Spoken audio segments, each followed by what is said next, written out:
They say they are South Africa's elite cops. Young, educated, keen to stamp out crime. Our own FBI. A special unit to monitor, search out and bust criminals, all in one. The scorpions in the circumstances will be dissolved, and the organized crime unit of the police will be phased out, and a new amalgamated unit will be created. That unit will fall under the command of SAPS. The two senior Hawks officials, Captain Virginia Cooper and Brigadier Mapone Mohajani, made a brief appearance at the Polokwane Specialized Commercial Crimes Court. It's alleged that Mohajani asked investigating officer Captain Malesela Mohale to intervene with a criminal investigation involving a murder case of an ANC councillor, Faltain Kekana, in the Mogalakwena municipality. The Madlanga Commission has heard that the Hawks descended on the intelligence operation which secured the arrest of businessman and alleged cartel member Katiso Molefe, allegedly under the instruction of the National Hawks head, who at the time was General Godfrey Lebeya. This, as witness A, a detective who worked on the Armand Swart murder, continued to testify on the alleged interference that followed this high-profile murder. There was a time when South Africa had crime fighters the public actually trusted. Men and women who could walk into the offices of the powerful and make the corrupt tremble. But that kind of courage doesn't last long in a country built on corruption. One by one, the fearless were replaced by the fearful. And the same institutions that once hunted the criminals started to protect them. This is the story of how South Africa's most feared anti-corruption unit, born from the ashes of another, lost its wings. If you've seen my previous video on the National Prosecuting Authority, you'll understand that the Scorpions, South Africa's most feared anti-corruption unit, were dismantled the moment they got too close to the powerful. The Hawks were born from that dismantling, sold to the public as a fresh start, a new beginning with a new name built on a lie. The Scorpions had operated under the National Prosecuting Authority, outside the police chain of command, beyond political interference. But the Hawks were different. They were placed directly under the South African Police Service, meaning they now answered to the National Commissioner, the Minister of Police, and ultimately the President. And that's where the rot began. Because when your job is to investigate the powerful, but your chain of command is the powerful, corruption isn't just a risk, it is a design flaw. Fast forward to today, and we're seeing exactly what that design has done. And I can confirm before the South Africans today that the investigation which these members were involved with in Gauteng has unmasked the syndicate. And this syndicate involves, amongst others, politicians who are currently serving in Parliament.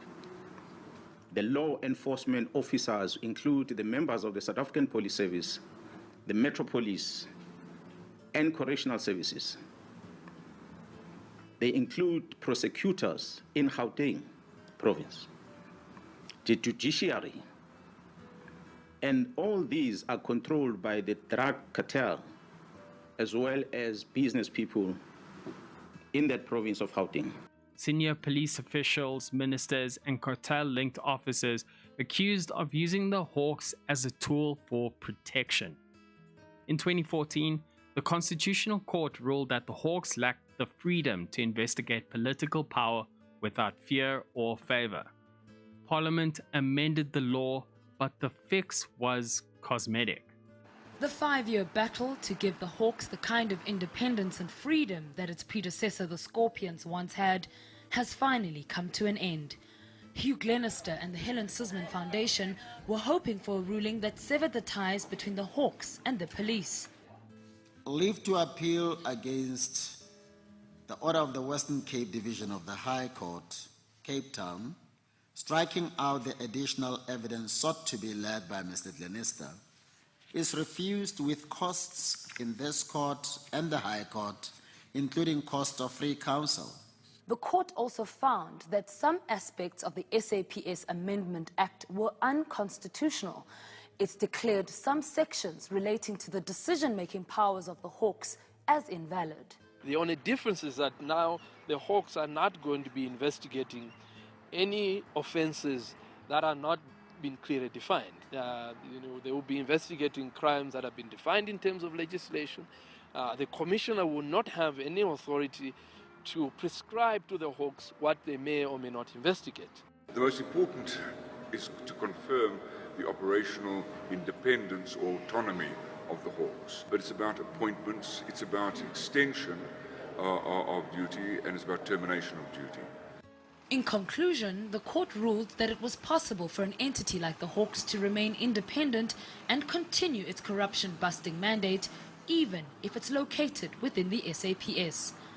And a decade later, that ruling still holds true, affirmed by Lieutenant General Madlanga Commission, who said it bluntly.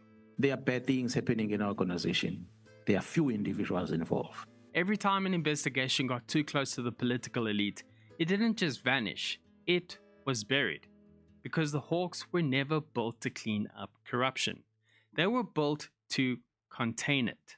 Well, over the years, allegations of political interference in the operations of the Hawks have come from various groups and political parties. But the Hawks head, Lieutenant General Godfrey Lebeya, has denied claims that probes are being unduly influenced by politicians and has committed to ensuring thorough investigations of high-profile cases, including the Phala Phala matter. Well, Lebeya joins us and now for more on the story.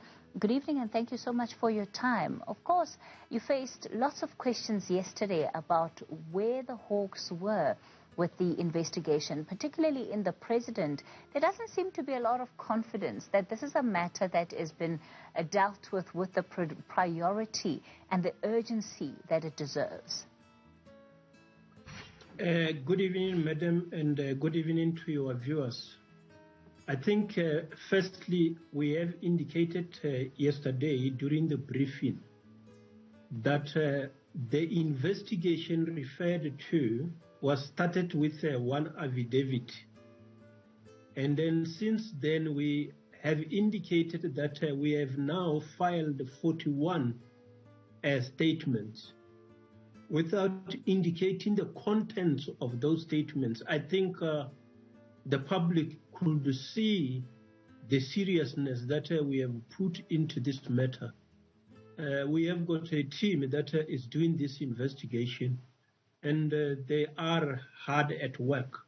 There is no political interference in the work that we are doing.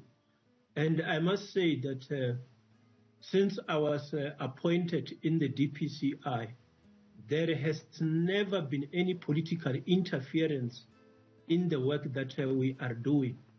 The first real cracks started showing under General Anwar Dramat, one of the few investigators with a clean record. Hawks boss Anwar Dramat has been put on precautionary suspension. This while an investigation is undertaken into allegations that he was involved in the illegal rendition of Zimbabwean nationals in 2010. The government-sponsored abduction and extrajudicial transfer of a person from one country to another. It stands in violation of the constitutional protections practiced in South Africa. The Zimbabweans that were deported were allegedly some of that country's most wanted criminals. The 60-day suspension will enable the ministry to decide what to do next. He was suspended after probing the illegal rendition of Zimbabwean nationals.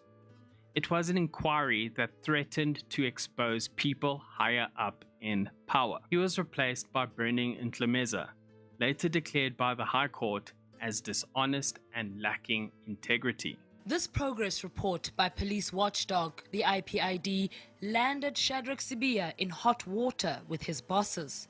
It implicates him and Hawks boss Anwar Dramat in the illegal deportation of 5 Zimbabwean nationals in 2010. But the IPID's final official report cleared the pair of any wrongdoing. That didn't stop the police minister from suspending the 2 last month, citing the same allegations, only for that decision to be overturned by the courts because it was unconstitutional. And when the acting head of the Hawks, Burning Ntlumeza, tried to appeal, his application was thrown out. Judge Matojane described the acting head of the Hawks as biased, dishonest, and lacking in integrity. He also criticized the crime-fighting body for disregarding the rule of law. Think about that. The head of South Africa's top anti-corruption unit legally declared unfit for office. Under Ntlumeza, the Hawks stopped being investigators and became enforcers, used to silence, intimidate, and protect those who paid the political bills. The Hawks had become what the Scorpions were accused of, and never were, politically captured. And the same could be said about Lieutenant General Godfrey Lebeya. Instead of cleaning house, the rot deepened, with his own leadership coming under scrutiny after his name surfaced in the Madlanga Commission. He's not the only one.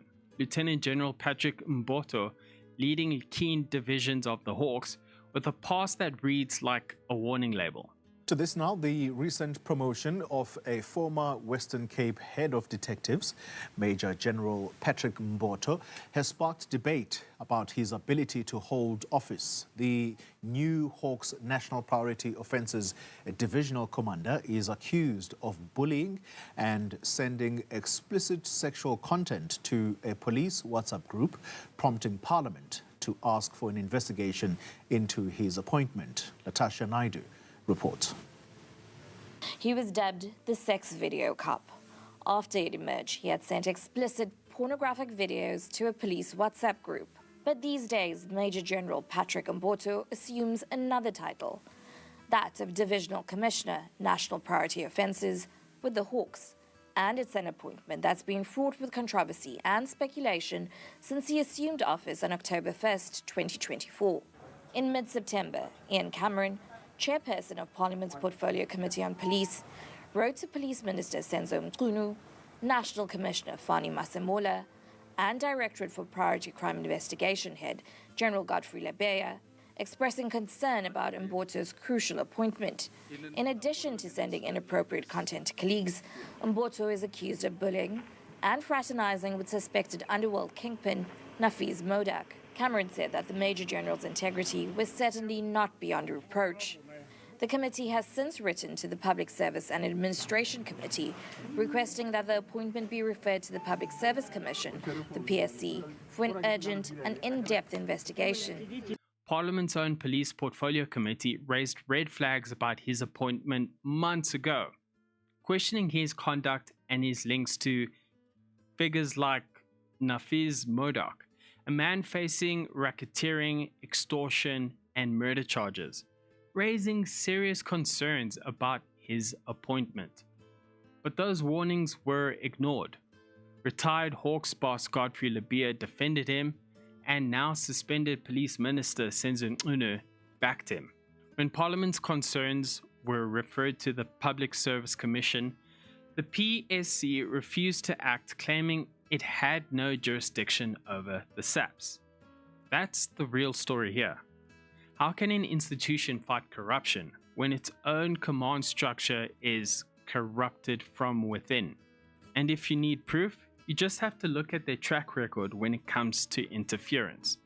They went after Pravin Gordhan on baseless charges. They harassed journalists like Jacques Pauw.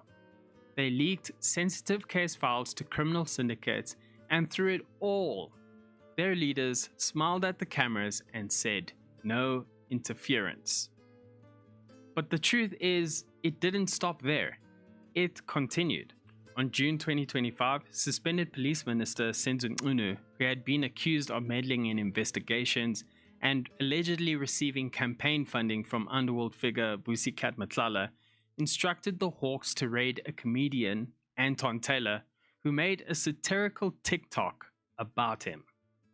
Recently, my guy, Senzo Mchunu, the head of police, is finally saying he's coming for Mkhwanazi. Masi Biyoze, guys, halala. I had to pay Mchunu a lot of money, and I'm giving him a BMW, and I'm paying for the 3 prostitutes. But the reason I get them to investigate Mkhwanazi is because I'm telling them you are next. Being funny is serious business in South Africa. You only have to ask comedian and satirist Anton Taylor. Why? Because his home was raided for having a laugh at the expense of the suspended police minister, Senzo Mchunu. Because here's what happened. Anton posted a tongue-in-cheek video pretending to be an underworld kingpin who had bribed Senzo Mchunu with a BMW and 3 sex workers. But for Senzo Mchunu, it was no laughing matter. He branded the video as insulting and extremely cruel, so much he went and pressed charges against Anton Taylor. And then you know what happened? You had the Hawks descend on his home. They sent the Hawks from Pretoria all the way to Cape Town. Why? Because his crime of having a laugh, of being a satirist, holding up a mirror to those in power, was classified as a crime against the state. Imagine that. The Scorpions were disbanded for being too independent, so their successors could one day raid a comedian, because an ANC minister's feelings were hurt. On paper, the Hawks looked busy, with headline raids, flashing lights, bold promises of open cases on the VBS, Eskom sabotage, municipality fraud, and state capture. But dig a little deeper and the results tell a different story. Files have vanished, witnesses disappear, and that same incompetence or interference is still playing out. Just look at City Power. The Hawks have raided the headquarters of City Power in Johannesburg. The operation is part of an investigation into a 67 million rand order for electricity transformers. Now, City Power says it will continue to cooperate fully with the Special Policing Unit. Johannesburg Power Utility City Power has lodged an urgent court application against the Hawks. It follows a search and seizure operation at its offices last week. The utility claims the operation was unlawful and is seeking to have the warrant set aside and any material seized returned. The matter is set to be heard next Tuesday in the High Court in Johannesburg, and the Hawks have until the end of the day to respond. City Power alleges that Hawks officials acted improperly during their recent visit, including one which occurred in August, which allegedly took place without a valid warrant. The Hawks raided its Rudaport depot after uncovering inflated transformer contracts and procurement fraud. But because someone messed up the search warrant, conveniently, some would say, the entire raid was declared unlawful by the courts. Evidence that could have led to conviction is now untouchable, even after News 24 published proof of the fraud. Another case opened with force and closed in failure. If you ask any South African what the Hawks stand for today, you'll probably hear, people have stopped believing in this institution. And that's where the Madlanga Commission comes in. An inquiry that started quietly and now has exploded into a national reckoning. It was formed to probe the allegations of interference in police operations. But what it uncovered was far worse. Because this time, the Hawks weren't the investigators, they were the suspects. The Madlanga Commission has heard that the Hawks descended on the intelligence operation which secured the arrest of businessman and alleged cartel member Katiso Molefe, allegedly under the instruction of the National Hawks head, who at the time was General Godfrey Lebeer. This, as witness A, a detective who worked on the Armand Swart murder, continued to testify on the alleged interference that followed this high-profile murder. During the arrest of businessman Katiso KT Molefe, accused of murder, conspiracy, and corruption, the Hawks didn't just interfere, they were obstructing justice. But Molefe isn't just some businessman with powerful friends. He's alleged to be part of the Big Five criminal cartel, a network of crime bosses who control everything from extortion, smuggling, political racketeering, and assassinations across South Africa. A network linked to men like Vusikat Matlala, also part of the Big Five cartel, both with links to now suspended minister Senzo Mchunu, allegedly. Both businessmen, yes, that's what the media is calling them, have learned how to turn the very investigations meant to hunt them into shields that protect them. According to the testimony of retired Hawks boss Godfrey Labia, who personally sent Molefe's address to subordinates claiming fake Hawks were at Molefe's residence, which led to one of the most chaotic operations where real officers stormed a legitimate SAPS arrest, nearly triggering a shootout. Everybody just calm down. Count of three, we're all gonna put down our guns. I have crossbows. This wasn't confusion. This was protection for a murder suspect tied to tender corruption and friends in high places. Quite a day at the Madlanga Commission. Suspended Police Minister Senzo Mchunu has been named as a friend of alleged cartel boss Katiso KT Molefe. That's according to Maxwell Wanda, a member of the Political Killings Task Team. Wanda says that during Molefe's arrest last December, Molefe's bodyguard, Lahasa Malloy, questioned how things would unfold because Molefe was close to Mchunu. After that interaction, Commissioner, with the members of the Hawks, then I walked back towards the house. Before I enter the back entrance, Mr. Lahasa Malloy was just seated there, but guarded by combat members. And he asked me an excuse, of which I attended to him. That's where he started to interacting with me. He has the service of the water and the service of the cigarette. I then called the eldest son of Mr. Katiso Molefe to come and assist, of which he organized water and the cigarette, and it was served by Mr. It was served by the eldest son of Mr. Molefe. And then when he was done, before I left him, he asked me a question that, Captain, what is going to happen now? Because the arrested person is the friend of the honorable of the Minister of Police. And then I asked him, he said, because he's a friend of the minister. I said, who's that minister? He said, the Minister of Police. I said, Honorable Senzo Mchunu, and then he said, yes. Crime Intelligence Head General Dumisani Khumalo unveiled CCTV footage that shocked even the commissioners. The evidence will be talking to the link that has been identified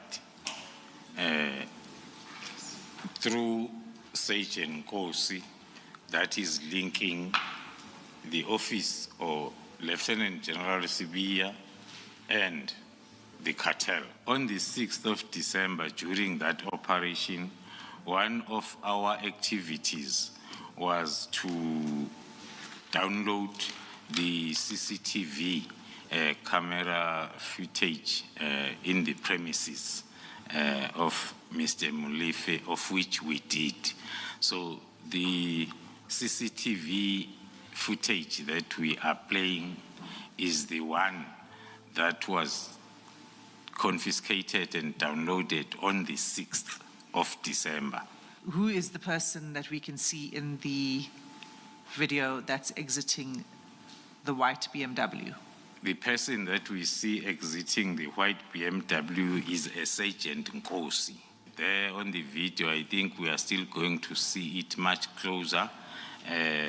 It is the vehicle, it is an SAPS vehicle that is allocated to the office of the Deputy National Commissioner Crime Detection, Lieutenant General Sibia.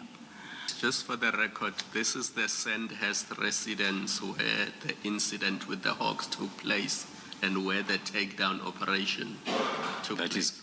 That is correct, Commissioner. It showed Sergeant F.E. Nkosi, a detective under Deputy National Commissioner Shedrick Sibia, pulling up to Molefe's Sandhurst mansion in a white BMW registered to SAPS. Just a week before Molefe's arrest. He walks inside, and 9 minutes later, he walks out, carrying a large white paper bag, just after 4 p.m. Nkosi leaves, escorted by Molefe himself. That bag wasn't just a gift, it looked like insurance.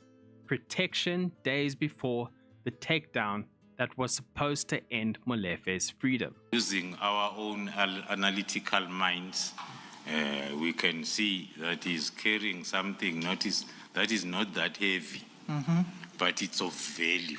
The state-issued BMW waiting at the gate was later traced back to Sibiya's office, the same office that authorized Nkosi's movements.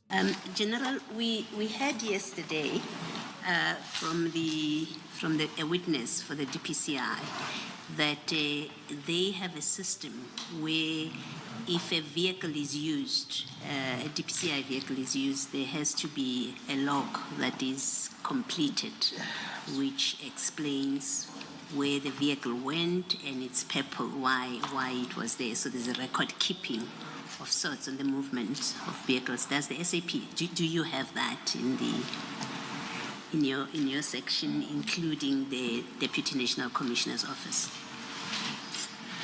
Thank you, Commissioners.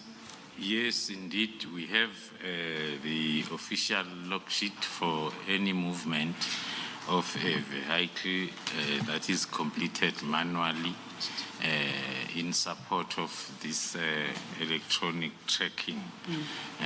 It's called SAP 132B. Part of our investigation on this is talking to that, but the current information is there is none existing also. So both the electronic tracking and the manual one, it looks like it's not existing, but we do have the system in place. That bag has become a symbol, not just of bribery, but of betrayal. That's the rot in action. Not just poor leadership, but full-blown sabotage from within the security cluster. For those who don't know who Sibiya is, he's one of SAP's most senior officers, previously accused of meddling in investigations and maintaining links to organized crime networks. Several electronic devices have been confiscated from the Centurion home of suspended Deputy National Police Commissioner Shadrach Sibiya. This follows a secret early morning operation by members of the National Intervention Unit, Special Task Force and Crime Intelligence. Some officers were staked out near Sibiya's home as early as 3 a.m. Sibiya was suspended in September after KZN Police Commissioner Nhlanhla Mkhwanazi accused him of trying to disband the political killings task team. I just want to say, now the gadget has been taken as well, and then when I am preparing myself to participate like all others who participated before me, now in my case, I'm under pressure, I'm under siege, I'm being called a criminal daylight in front of all South Africans. I've been called stupid. I'm waiting also myself to have my day at the commission, at Madlanga Commission. Ultimately, I will be charged. I expect to be pushed out, is what is this whole thing all about. He too has been receiving funds to the tune of millions from Vusi Kat Matlala. Witnesses' return to the stand today was nothing short of more explosive revelations, specifically detailing the transaction that took place between Matlala and Sibiya and how that relationship actually came about after we understand the death of one of the police officers that had supposedly been in the employ of Matlala. So please give us a detailed update as well as wrap of what actually came out of the commission today. We hear in the recording that he does refer to what he allegedly has done for Sibia and a relationship that was described by him as one that is only based on money. We understand that at no point was there ever a transfer that could be documented, meaning that when Vusimuzi Matlala allegedly gave these payments to Lieutenant General Shadrack Sibia, it was always in the form of hard cash that he dropped off or he bought to several events. And we're hearing that it ranges from 300,000 for Sibia's son's wedding and an alleged amount of 500,000 that was dropped off to Sibia, and another alleged amount to the tune of millions to, I guess, purchase a B&B, allegedly for Sibia and his wife. There are bad things happening in our organization. There are few individuals involved. These are the last few still fighting for the soul of the service. Thank you, Commissioners. I will read as follows. I'm a career policeman. I have never worked for an organization other than SAPS. I have never worked in any capacity outside the law enforcement. I view my work as a member of SAPS as a calling and not just employment. I wear my badge with pride and view my work as an invaluable contribution to the community. 126. In my years at SAPS, I have encountered my fair share of challenges. This includes long hours, suppressed pay, lack of recognition for sacrifices made, and the pain that comes from meeting victims of crime and bearing the responsibility to seek justice for them. However, this case has taken more from me than I ever could have imagined. I am not living a lie. I am living a shadow of my former life. On the professional front, I am no longer able to execute my duties in the manner I previously did because I cannot move freely in public without 24-hour protection. It is difficult to meet with informants or to make new connections. As my current condition is not conducive to blending in and meeting people in order to get information, I cannot go to court normally and seek my orders. My movements are not free and spontaneous. On the personal front, I cannot live a normal life. I cannot go to the gym or eat out without risking my life. I have a family that I am deeply committed to, but cannot take my family to a shopping mall or arrange that we go out on a holiday. I rarely see my family because doing so is a direct endangerment of their lives. This has alienated me from my family, in particular my wife, children, who I have not seen in an extended period of time. I bring this to the Commission's attention because it is important for them to know the sacrifice of ordinary SAPS members. I'm deeply indebted to these investigators exposing all this and risking everything to clean a system, actively trying to silence them. They are the last few fighting for the soul of the service because the Hawks weren't broken by accident. They were built to fail. There are bad things happening in our organization. There are few individuals involved. The Scorpions were killed because they were too independent. The Hawks were created because independence was too dangerous. And now we're left with an institution under investigation accused of collusion, interference, and betrayal. The Madlanga Commission has shown us something bigger than corruption. It shows us a design and a pattern of power disguised as reform. A system built not to deliver justice, but to protect those above it. Every name, every scandal, every silence leads back to one truth. The hawks were never meant to fly, only to fall in line. And every line leads straight back to the ANC. Because justice didn't just fall over the edge, it was pushed.